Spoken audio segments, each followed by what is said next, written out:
Glória a Deus, irmão. Deixa o Espírito Santo ministrar na sua vida. Eu quero falar sobre feitos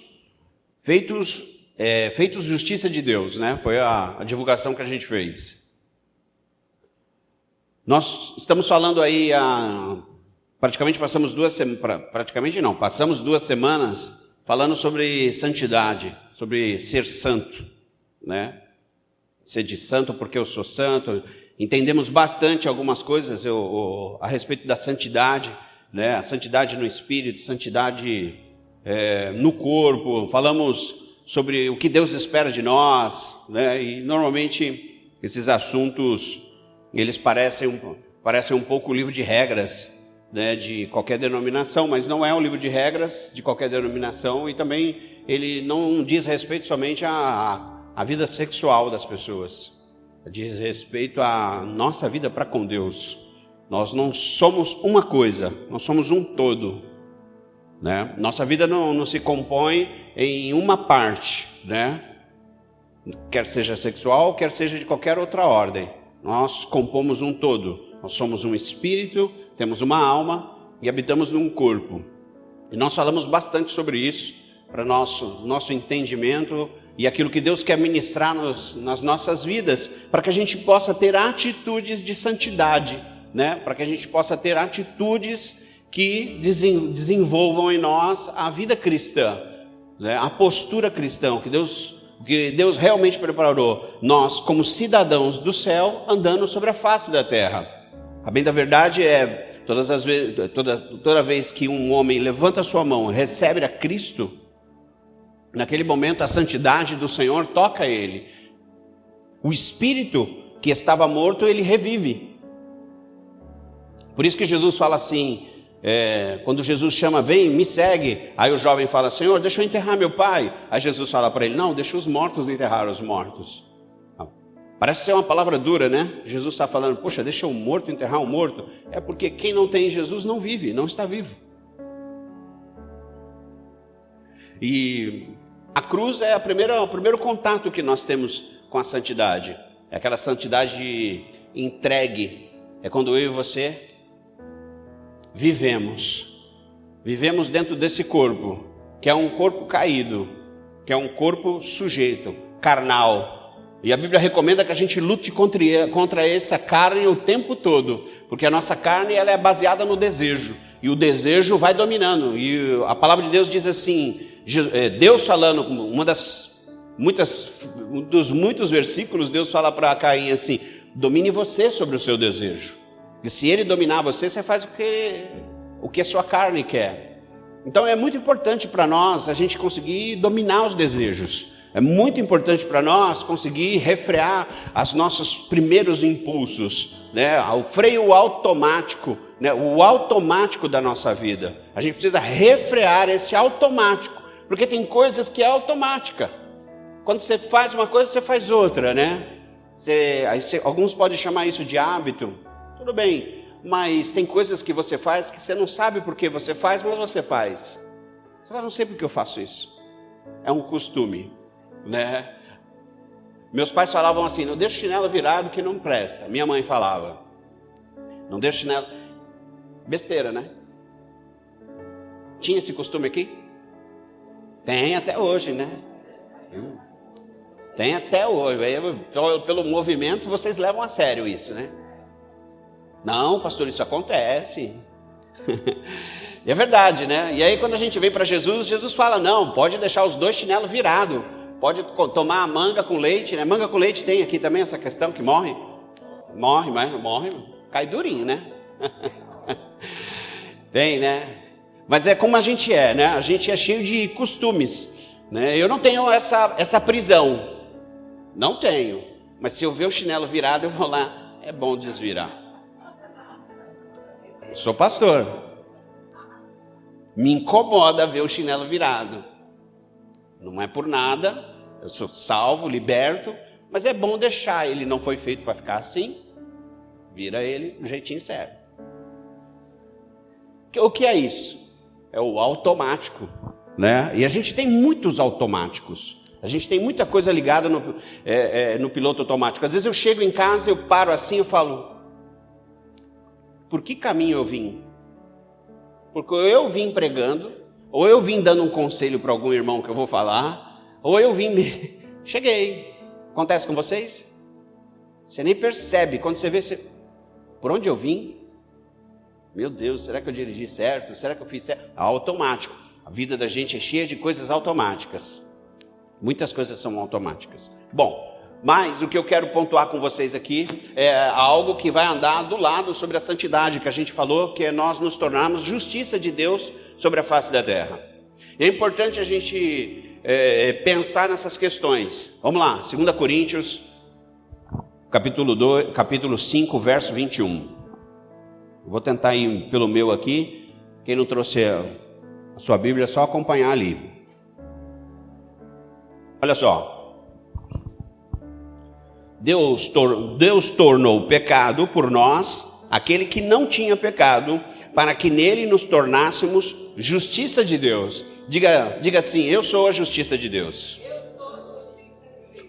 O que o texto está falando assim é que Jesus, ele se torna o nosso pecado e nós nos tornamos a justiça de Deus. A gente sempre pensa assim, que Jesus é a grande justiça de Deus, né? Não, Jesus se tornou o pecado. Ele subiu na cruz para que eu e você pudéssemos ter a vida que nós temos hoje. Para que você pudesse ser reconhecido como justiça de Deus sobre a face da terra. Então, a Bíblia diz que ele sobe e ele está ali, entrega a vida dele, se tornando a maldição que tornaria eu e você justiça de Deus sobre a face da terra. E a gente vem ao longo do tempo, todas as vezes que você experimenta uma relação com o Senhor, você está experimentando ser justificado. E aquilo que eu e você fizemos quando levantamos a nossa mão para Jesus, nos tornou salvos, nos tornou libertos e nos tornou a justiça de Deus sobre a face da terra. Quando os nossos inimigos espirituais, porque os inimigos físicos, eles não existem ou não deveriam existir, né? Eles olham para nós, eles não nos olham como seres humanos, eles nos olham como alguém que tem o sangue de Jesus sobre nós. Alguém que foi comprado, alguém que foi pago. Então Cristo se torna o pecado para que eu me tornasse a justiça dele sobre a terra. Essa é a grande oferta. E eu queria pensar com você a respeito disso, que quando eu separei 2 textos aqui para a gente trabalhar nessa introdução, que é quando Jesus toca em alguém, quando alguém toca em Jesus, e aquilo torna aquela pessoa purificada, santificada, torna aquela pessoa pura. E no livro de Lucas, no capítulo 7, o verso 36, tem uma mulher, Jesus entra na casa de um homem para poder comer com ele, e entra junto uma mulher pecadora. É um texto conhecido, convidado por um dos fariseus para jantar. Jesus foi à casa dele e reclinou-se à mesa. A saber que Jesus estava comendo na casa do fariseu, certa mulher daquela cidade, uma pecadora, trouxe um frasco de alabastro com perfume.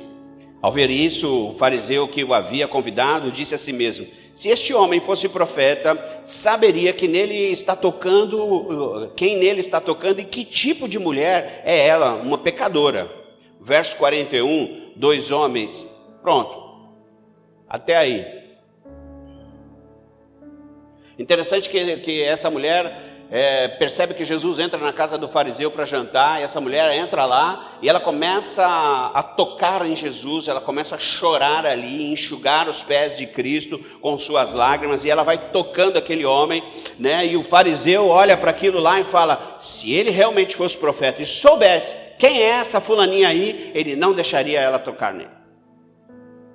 Porque um impuro não deve tocar, um pecador não deveria tocar um santo. Não deveria ser assim. Mas Jesus, conhecendo os corações, conhecendo as intenções do homem, né, ele propõe uma parábola, né, falando de uma dívida de 2 homens, um devia mais, o outro devia menos, os 2 foram perdoados. Quem mais foi perdoado? Aí o fariseu fala: aquele que devia mais. Mas o fato é que Jesus estava querendo dizer para aquele homem era o seguinte: não importa o tamanho do pecado dessa mulher, assim como não importa quem você é, vocês 2 estão na mesma condição. Eu vou me tornar pecado para salvar a mulher pecadora e vou me tornar pecado para salvar você que se diz santo. E é interessante que a palavra de Deus diz assim, que uma das frases de Jesus, uma dos versículos, ele diz o seguinte, ele fala assim, eu não vim para os sãos, eu vim para aquele que está enfermo. Como é que é isso, não veio para os sãos? Porque tem muita gente que acha que já está numa condição muito boa, e olha para Jesus e fala, não, tudo bem, é Jesus, mas eu estou bem. E ele está sempre dizendo assim, não, eu vim para todos. Eu vim para a mulher pecadora, para essa mulher que não para de me tocar. E eu vim para você também, só que você não está se achando na condição que ela está para me receber.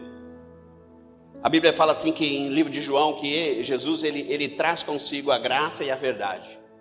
Num outro momento, quando ele está com os leprosos, um dos leprosos fala para ele o seguinte, está lá no livro de Marcos 1:40, ele diz assim, Senhor, se tu quiseres, tu pode me fazer limpo. Então a condição da lei era assim, aquele homem leproso, ele não poderia ser tocado, ele não deveria ser tocado, e a Bíblia diz que ele começa a falar com Jesus e se prostra, mas aí o que Cristo faz? O que o texto diz que Jesus faz? Jesus toca. Só ele poderia fazer uma coisa dessa. Só ele poderia trazer sobre a vida desse homem tamanho refrigério. O verso 41 ele fala assim, cheio de compaixão, Jesus estendeu a mão, tocou nele e disse, quero, seja purificado. Deus fala para aquele homem assim, não, eu quero que você seja purificado e que para que todos saibam que eu posso tocar no impuro, Jesus toca nele. Duas condições. Uma mulher que não tem mais para onde correr, não tem mais aonde bater, e vai, toca em Jesus, e ali ela se prostra, uma mulher pecadora, impura. Do outro lado, um homem que não se sente digno de chegar perto dele e tocar nele para ser curado, mas ele fala, Senhor, se o Senhor quiser me tocar, se o Senhor quiser me purificar, eu vou ser limpo. Aí Jesus vai e toca nele, ele quebra o protocolo, e aquele homem fica são. Na mesma hora, aquele homem se torna a justiça de Deus. Jesus já começa a comprar a vida daquele homem, compra a vida da mulher pecadora, porque ele sabe que mais à frente ele subiria na cruz e fala, eu vou pagar a conta. A lei diz o seguinte, a lei sempre vai cobrar uma justiça. A lei sempre cobra algo. A graça é a própria justiça. A lei cobra, a graça dá. Quem é Jesus? Jesus é a entrega. Ele é a graça de Deus. É gratuita. É de graça. É por amor. E a gente pode escolher como nós devemos viver. A gente pode escolher a forma como a gente vai viver. E isso é uma coisa maravilhosa, porque, entrando aqui dentro de um paralelo, já o Satanás, ele quer produzir em nós prazeres intensos, momentâneos, mas com dores eternas. É assim ou não é? O pecado, ele é isso. E o tempo todo ele está inclinando você para que você se prostre no pecado, se prostre no pecado. E Jesus está falando para você, não, você é minha justiça. E eu me torno pecado por você. E Jesus, ele dá o que para o homem? Jesus dá a graça. E a graça produz o que nas nossas vidas? Uma vida eterna. A gente falou sobre santidade. Só que a santidade são os frutos. A santidade é aquilo que eu consigo ver em você. A santidade é aquilo que nós observamos. Qual é a raiz então da santidade? O que faz eu manifestar santidade na minha vida? Eu ser justiça de Deus. Eu ser a resposta de Deus.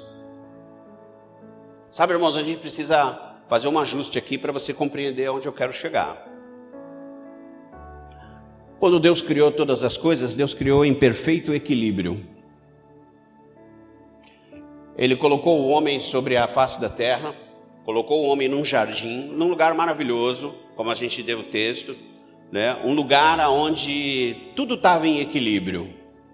Deus passeava naquele lugar, falava com aquele homem, os animais estavam ali, ninguém perseguia ninguém, o homem estava nu, né? Certamente a cobra não ficava ali na espreita para picar ninguém, certamente o leão também não devorava ninguém, certamente aquele homem ele tinha a perfeição de Deus, um equilíbrio havia. Quando Satanás conseguiu trazer a dúvida no coração da Eva, quando Satanás conseguiu trazer no coração dela a desobediência, houve uma desordem nesse equilíbrio. O homem sai daquele jardim do Éden e o homem passa a ter que viver do seu próprio trabalho.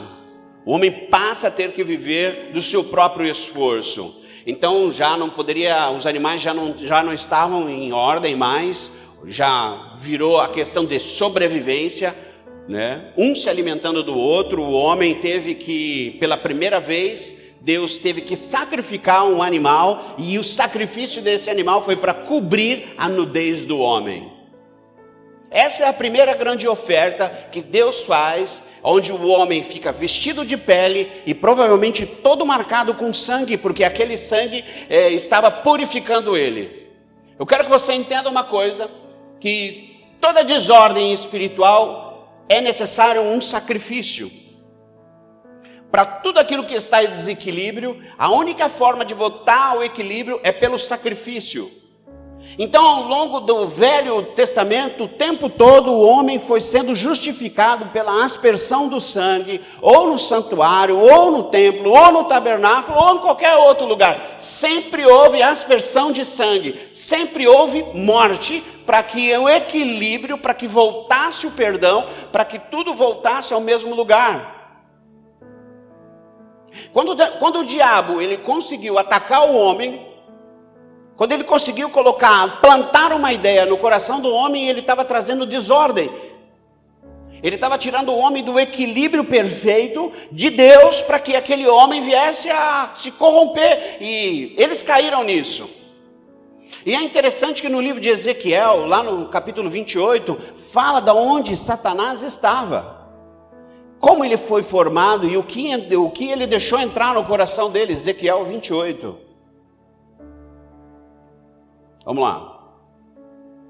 Ezequiel 28, no verso 13, diz assim, olha só, ele conhecia o Éden. Você estava no Éden, no jardim de Deus. Todas as pedras preciosas o enfeitavam, sárdio, topázio, diamante, berilo, ônix, jaspe, safra, curbúculo, esmeralda. Seus engates e guarnições eram feitos de ouro. Tudo foi preparado no dia em que você foi criado. Verso 14. Você foi ungido como um querubim guardião para cobrir, pois para isso eu o determinei. Você estava no monte santo de Deus e caminhava entre as pedras fulgurantes. Verso 15, você era inculpável em seus caminhos, desde o dia que foi criado até o dia que achou maldade em você. Por meio do seu amplo comércio, você encheu-se de violência e pecou. Por isso eu lancei você em desgraça. Longe do monte de Deus, eu o expulsei. O querubim guardião do meio das pedras fulgurantes ou afogueadas. Satanás, Lúcifer, ele foi criado como um anjo de luz, com todas as... Como é que a gente pode tentar definir algo que Deus cria? Como algo maravilhoso. Né? Eu acho que vai faltar adjetivos para nós definir como Deus cria todas as coisas, como algo inenarrável. E ele foi criado em beleza, em formosura, em força, e ele era um guardião.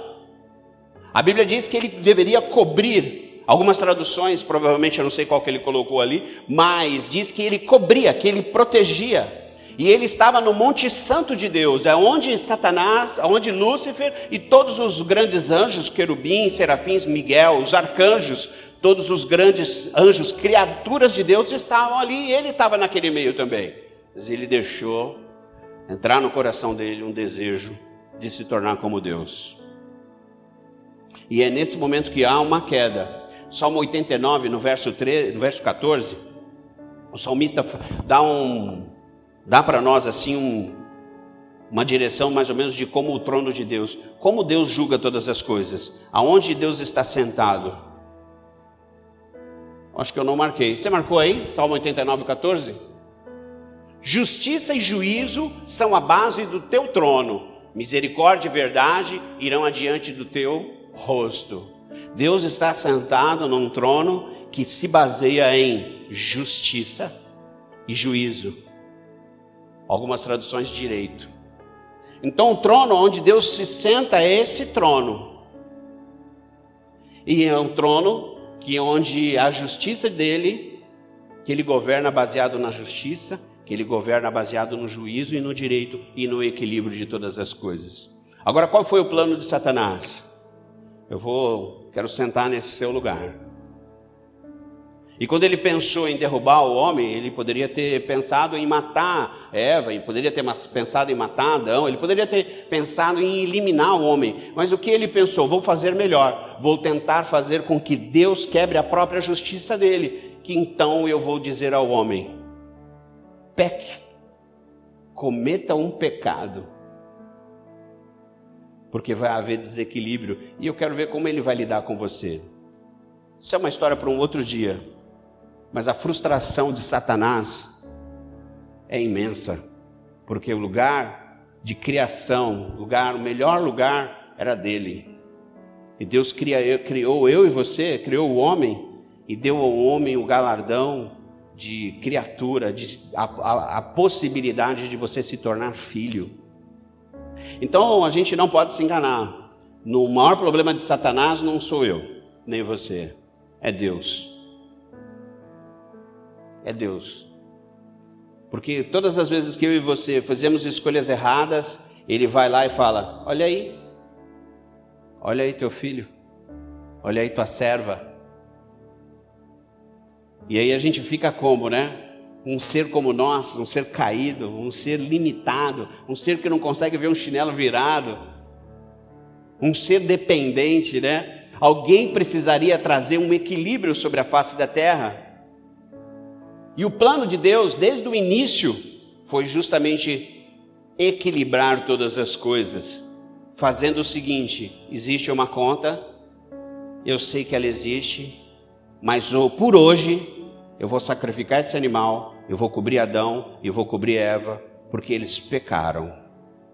E eles voltam para uma condição de equilíbrio e continuam seguindo a vida, mas não era o equilíbrio perfeito. Aquela justiça era uma justiça de lei, aonde faça isso para ter aquilo. Não era perfeito, porque a perfeição só se encontra em um só homem, em Cristo Jesus. Porque ele não teve pensamento mau, igual eu e você. Ele não teve atitudes más, igual eu e você. Ele não era limitado. Ele não era o homem que vivia mentindo. Ele não era um homem comum que vivia roubando. Ele não era um ganancioso. Ele era o Filho de Deus perfeito. E o plano era justamente trazer a morte desse Filho de Deus. Mas Satanás não imaginava que a morte do Filho de Deus era uma morte que traria para mim e para você justiça. É onde eu e você nos tornamos quem nós somos hoje. Quando levaram aquela mulher pecadora de novo, né, diante de Jesus: Senhor, o que você quer que eu faça aqui com essa mulher? A gente apedreja ela. A lei diz mata, hein, Jesus? A lei diz para matar. E você o que diz? Aí ele diz: ele não disse que não é para matar, porque ele sabia que a lei era para matar. Aquela mulher foi pega, tem que matar ela mesmo, é verdade. Mas quem nunca pecou, pode atirar a primeira pedra. Jesus pega aquela pior mulher e coloca na condição de todos. Ela precisa tanto do meu sangue quanto todos vocês. Todos nós. Não tem pecado maior, não tem pecado menor. Todos nós precisamos da misericórdia e do amor desse Deus. Então, amados, pense bem. Para que você se torne justiça de Deus, ele teve que subir na cruz. Para que haja equilíbrio na nossa vida, para a nossa vida espiritual, ela possa caminhar e a gente fale, eu estou a caminho do céu. Você precisa se tornar justiça de Deus sobre a face da terra. Aqueles homens ficam olhando ali, e aí? Vão saindo um a um, e Jesus termina uma conversa com ela, que é maravilhosa. Cadê o pessoal que estava te acusando? Não tem mais ninguém, Senhor. Jesus fala para ela assim, vai e não peques mais. Essa é a mensagem que Deus tem para nós. É a mensagem que Ele tem para nós todos os dias. Nossos pecados, todos eles foram pagos na cruz. Jesus, ele fez o que, irmão? Ele cumpriu a lei.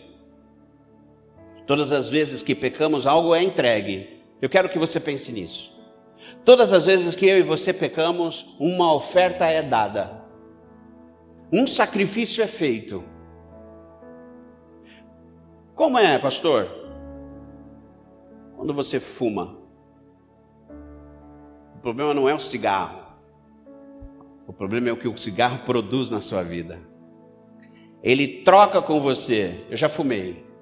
O cigarro troca com você. Tudo bem, eu te dou prazer. E você me dá o seu pulmão. Eu vou te dar um alívio. Porque quando eu fumava, e fumar é bom, não é ruim não. Eu te dou o alívio que você tanto precisa. Mas você me dá a sua saúde. Eu pago. E quando você vive irada, com raiva do mundo, com raiva de tudo e de todos, seu nome é raiva, qual é o preço que é pago? Você perde a sua paz. Vai embora a paz. Vai embora um monte de coisa. Todas as vezes que nós pegamos, nós pagamos uma oferta. Todas as vezes que nós escolhemos tomar uma atitude, quer seja no corpo ou fora do corpo, a gente paga um tributo. E às vezes, muitos de nós estamos vivendo assim uma vida de uma consciência atormentada. A gente está o tempo todo sendo atormentado. Quando é fisicamente, a gente observa, mas muitos de nós vivem em tormento, porque está o tempo todo sendo acusado. Está o tempo todo ferido, está o tempo todo abatido, está o tempo todo dizendo, eu não sou digno, eu não sou digna, eu não sou digno. Quantas vezes meu ouvido e o ouvido dessa mulher ouve, pastor, cansado, cansada. E às vezes a gente não entende, irmão, que o simples fato é o tributo, é a conta, é a expiação que é paga por aquilo que, pelo meu pecado. E quando eu cometo esse pecado, eu firo a mim mesmo. E às vezes você vai entrando nessa rotina, e você não consegue mais viver livre. Você não respira mais. Não precisa ser profeta para dizer que muitos de nós ainda não conseguiu relaxar esse ano. Sabe, não... E é o que Deus está querendo trazer para nós. Uma noite, a primeira noite de muitas noites de eu vou repousar. Amado, qual é o papel do diabo? Qual era o papel dele lá quando ele estava no monte do Senhor? Fica imaginando, eu não consigo imaginar. Essa é a verdade. Um monte onde Deus está, um trono onde Ele está sentado, e é o trono da justiça e do direito e do juízo, e os anjos ali, todos criados. Satanás estava ali, a Bíblia diz que ele era o quê? O guardião. Alguns textos dizem que ele cobria. E aí ele perde esse acesso, e quando ele perde esse acesso, ele cai na terra, e 1/3 desses anjos que estavam com ele cai junto, e eles passam a viver a desgraça com o destino certo. Você vai para o inferno, Satanás. E como é que ele faz para atingir Deus? Como é que ele faz? Chega para você e diz assim, você é um picareta. Ele te acusa. Você não pode. Você não. Ele começa a te acusar. acusar. Primeiro ele dá coragem para a gente errar. Depois que você está cheio de coragem, ele vem, devolve essa coragem, toma vergonha. Aí eu tô vergonhado. Aí você fica indigno, aí você fica assim, não, eu não posso, não é para mim. Não, a cruz não é para mim, pastor. Por quê? Porque eu sou um pecador, pastor, eu não consigo me libertar, eu não consigo ter domínio próprio, eu vivo irado, com raiva do mundo, com raiva de tudo, com raiva da minha mulher, com raiva do meu marido, com raiva. Meu nome é ira. E Deus está falando para você assim, você já foi santificado, você está perdendo tempo.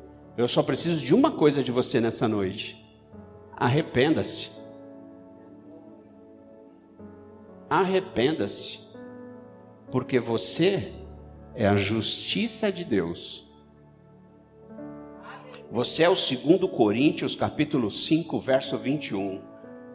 Jesus é o pecado que morreu por você. E você é tão bom que a gente duvida. Tem uma história que diz de um homem que ele estava preso. E todo dia o carcereiro dele ia lá e o atormentava, dizendo assim, seu fim está próximo, eu vou acabar com você. Você já está preso. Não tem mais nada que salve você, nem que livre você dessa condenação. Você está acabado.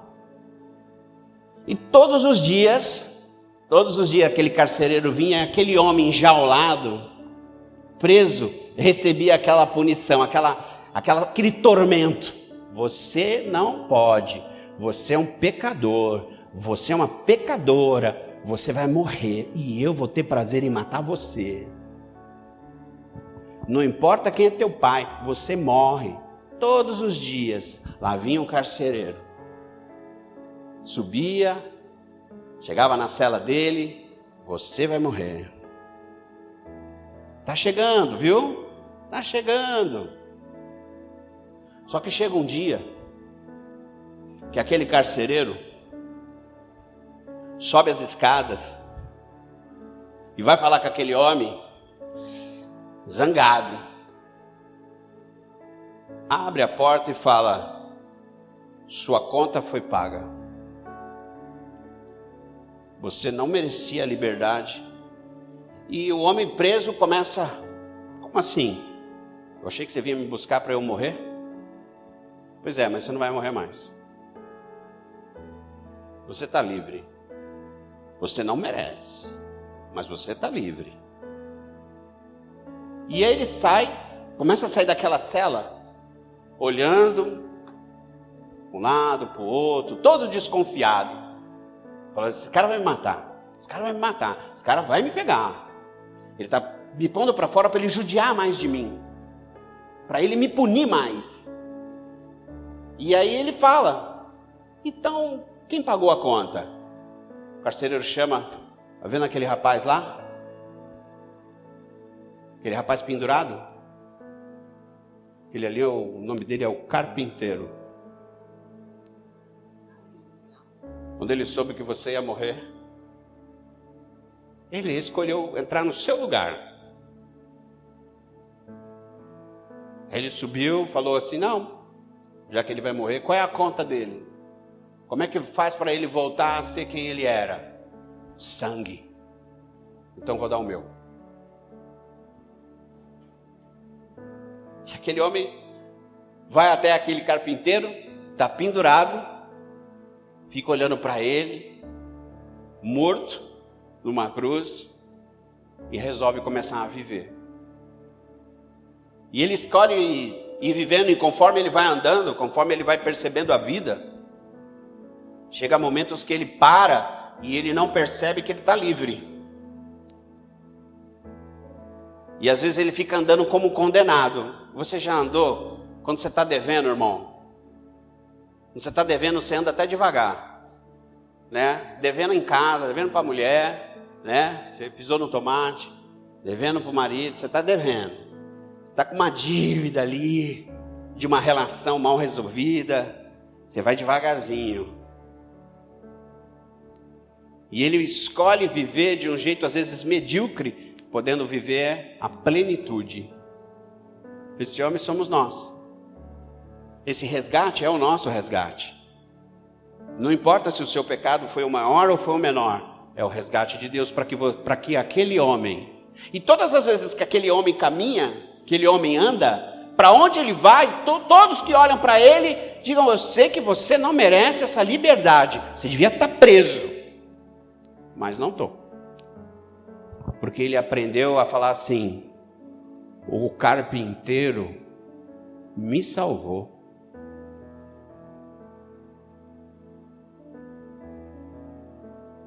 E é por isso que eu posso falar que eu sou vitorioso, eu sou abençoado, eu sou amado, eu sou querido, as bênçãos estão sobre a minha vida, eu posso ser curado hoje, eu posso ser restaurado hoje. Não é pelo pecado que você cometeu, que para Deus tanto faz como tanto fez. Ele quer saber se você está disposto a se arrepender. Porque se você se arrepender hoje, vão ter que abrir a prisão da tua vida. A porta vai ter que abrir. Vai ter que abrir, não tem saída. Porque o sacrifício é o sacrifício perfeito. A expiação que foi feita foi de vida, para que aquele homem, eu e você, pudéssemos ter a vida abundante. Então, amados, por quê? Por quê, irmão? Porque eu não devo pecar. Por quê? Salmo 32, uma das grandes definições, do verso 1 ao 5.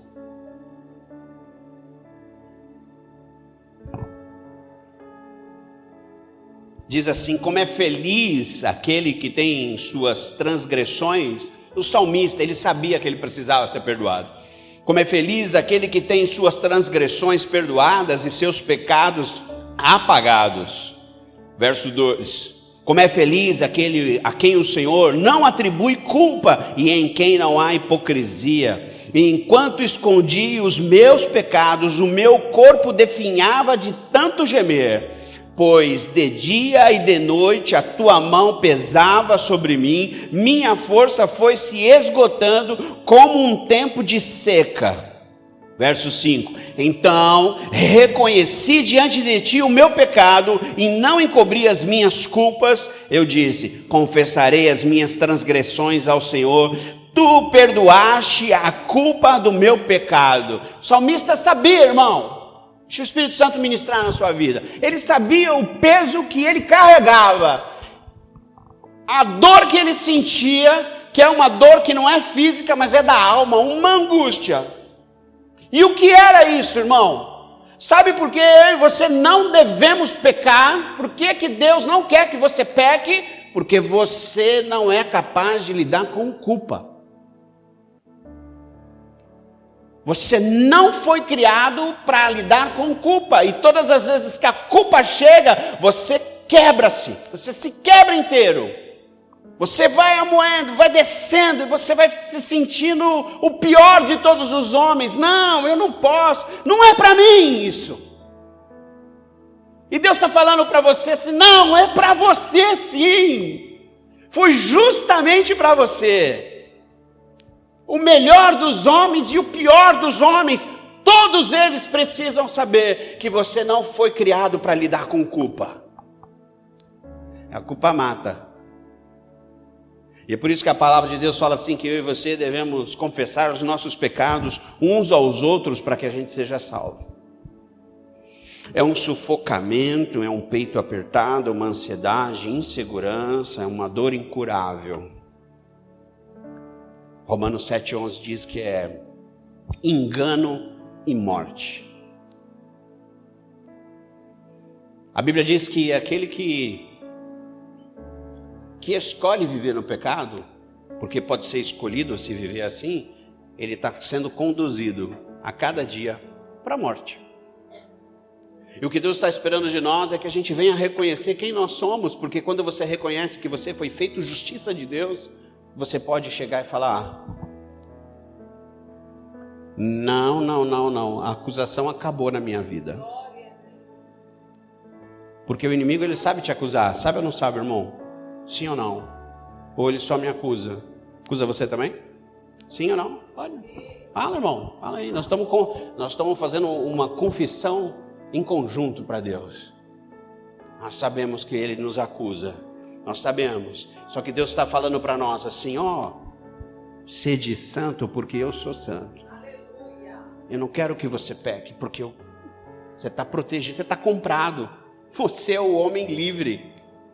Você é o homem livre, irmão. E muitos de nós tem pessoas aqui que têm vivido andar de cabeça baixa. E Deus está falando, não te fiz para isso. Te fiz para você erguer a sua cabeça, para você andar em dignidade. Porque quando você fala assim, não, para mim não tem jeito, você está falando, o sacrifício da cruz não foi o suficiente. Você acha que em você precisa fazer alguma coisa. Não, irmão, a bênção é que você não precisa fazer nada, já foi feito. Sabe o que você precisa sentir hoje? A leveza da liberdade. Eu sou livre. Livre. Livre. E o diabo está falando para você, não, você não. Aí você vai falar, não. Eu sou a justiça de Deus. Repete comigo, eu sou a justiça de Deus. Vire para quem está do seu lado enquanto eu bebo minha água. Você é a justiça de Deus.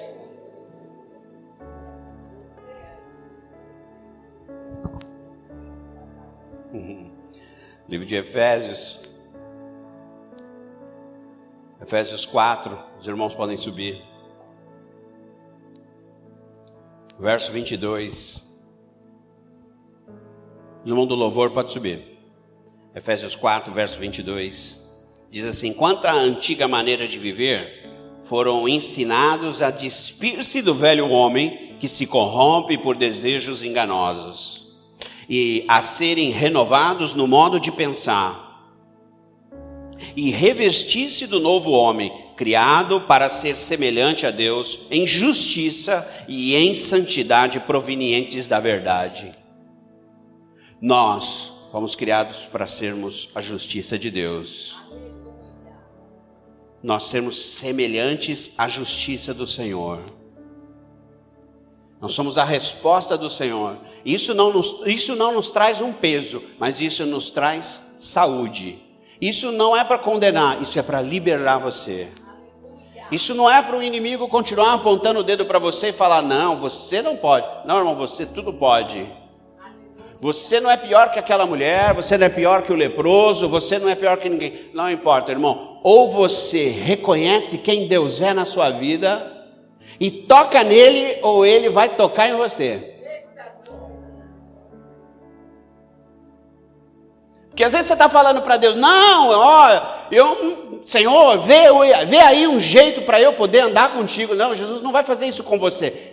A entrega não foi parcial, foi total, ele vai tocar em você. E quando ele tocar em você, você vai ser purificado, santificado, liberado, e o jugo que o diabo tem colocado sobre você vai sair. Irmão, vai não, tem que sair. Porque é a Bíblia. É Bíblia, irmão. É Bíblia. E eu recomendo a você que você fale, o sangue de Jesus está sobre minha vida. E é interessante que na arca, um estudo que eu estava vendo, a arca da aliança tem uns anjos, 2 anjos cobrindo. E as tábuas da lei estão debaixo do propiciatório. De maneira que quando aqueles anjos olham, eles veem a misericórdia do Senhor sobre a regra.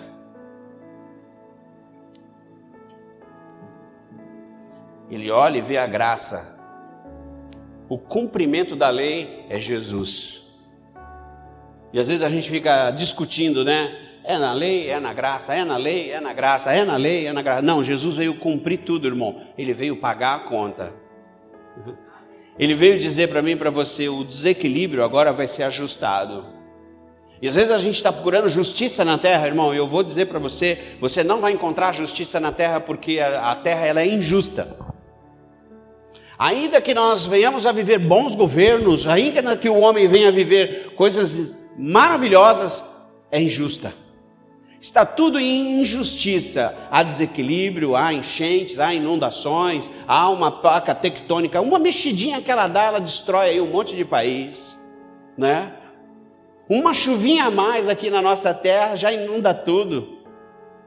Alguns dias de intensidade aqui, a água veio bater aqui em 2008. Tudo ficou inundado. A terra, irmão, ela está debaixo de juízo. A terra não está debaixo de justiça. Quem está debaixo de justiça sou eu e você. Guarde isso, irmão. O único que está debaixo de justiça é eu e você. É a igreja. É o povo de Deus. A única coisa que nos aprisiona, presta atenção, deixa o Espírito Santo ministrar. A única coisa que nos aprisiona ainda limitando nós é a nossa carne, que ela envelhece, os cabelos caem, a ruga aparece, e você vai se definhando ao longo do tempo, ao longo dos seus tempos, e às vezes a gente fica relutando porque a gente não quer sair dessa terra, mas é o jeito que a sua carne pecaminosa está apodrecendo e vai uma hora, sumir. Fique tranquilo, você vai voltar com um corpo glorioso. Vire para quem está do seu lado e diga assim: você vai vir mais bonito.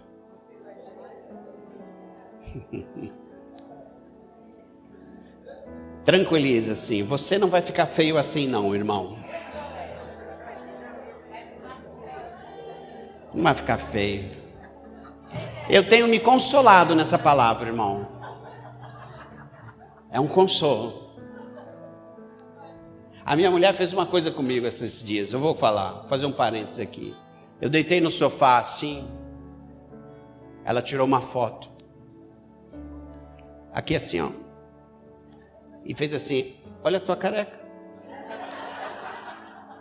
Irmão, pensa num pastor abatido. Chateado. E aí eu fui pesquisar no YouTube como é que faz o cabelo voltar. Aí tem um hormônio que se eu tomar, eu vou deixar de ser homem. Não, eu fico sem cabeça e seguir em frente aí. É a minha carne, é a sua carne que está envelhecendo. Não tem problema, irmão. Ela é fruto do pecado. Por isso que ela tenta dominar você. Por isso que a sua carne está sempre dizendo para você: vai por esse caminho, vai por aqui, vai por aqui. Ela sempre vai dizer para você: não, você não. Todo mundo sim, menos você. Não confie na sua carne, não ouça conselhos dela. Ela vai dizer para você se irar, ela vai dizer para você ficar bravo, ela vai dizer para você fumar, ela vai dizer para você exagerar em tudo que está à tua volta. Ela vai dizer: gaste mesmo, entregue-se. E Deus está falando: não faz isso. Porque o que está dentro de você é a justiça. O teu espírito e a tua alma. Estão dentro de você, salvos para a glória do Senhor. Amém? Glória a Deus. Amém? Amém. Você entende isso? Amém. Deixa o Espírito Santo trazer na sua vida, irmão. Trazer na sua vida revelação dessa questão. Porque a nossa oração agora é que você não viva debaixo de jugo. É que você viva debaixo de uma liberdade.